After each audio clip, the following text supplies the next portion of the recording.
Hi, my name's Dorita Bell from CBD Compassion Club that's based in central Birmingham. I'm here at Parliament Square talking with Vera Twomey. Vera, can you tell me a little bit about yourself and the reason why you're here this afternoon? I've come over, been invited over, really delighted to be invited over to the meeting today in the House of Commons, because I suppose we have been granted a licence for the medicinal cannabis over in Ireland for our daughter Eva Barry.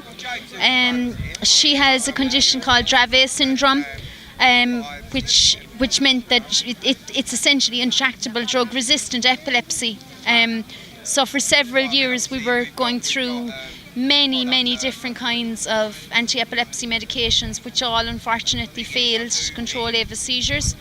And while we were going through that journey, I suppose we thought that eventually some of the medications would work. Yes. But unfortunately they didn't. And we started learning about medical cannabis, and we started meeting great people like yourself, who were so open and so compassionate and empathetic and willing to share the knowledge that they had about medical cannabis. So really important. So we began to learn, and we saw the success that Charlotte Figge had over in America with the CBD oil. So we started lobbying the government in Ireland to get access to medical cannabis for our daughter in Ireland.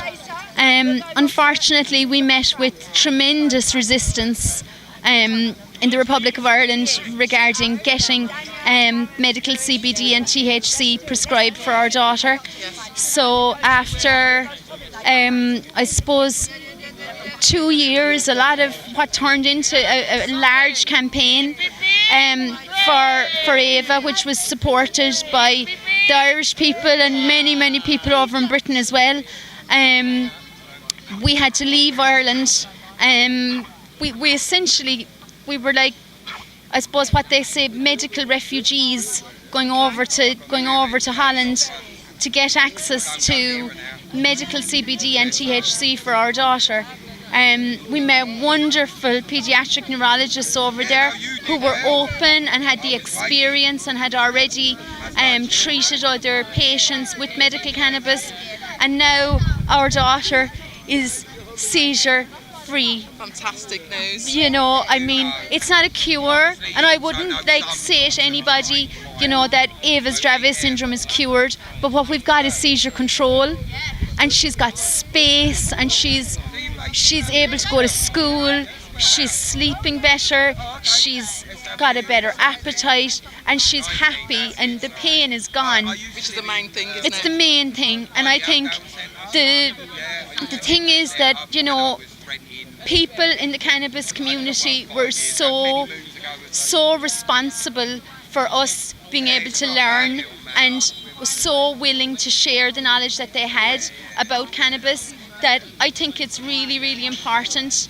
to accept the invitation that we got today to come over and to tell Eva's story for the sake of other people, for other adults and for other families that have children that have a need and need to know that this is a medication that could be the answer for their particular condition. Absolutely. I'm not saying it's the answer for everybody, but I think it's really necessary that people have the option.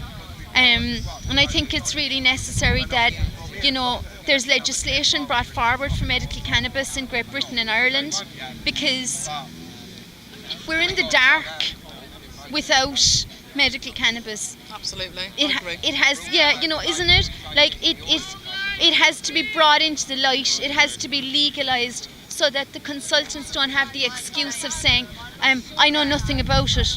Well, if it's legalised, it's your responsibility then as a consultant to go and find out about it, isn't it? Yeah. They need education, don't they? They do. And you know what? I think that there are some consultants that are very resistant, but I think there are other consultants that see what's happening, that want to learn, that want to they went into the business of caring for people, and this is an option that they want legal so that they can move forward and prescribe it for their patients, and it's just so important. So that's why I'm here today, just to tell the story and support for everybody else. It's fantastic just to meet you. So how do you think the session went today, and where do you think that will lead? I just thought it was really positive. I thought it was so well organised, and the thing about it was, like, there was parents, there were police people,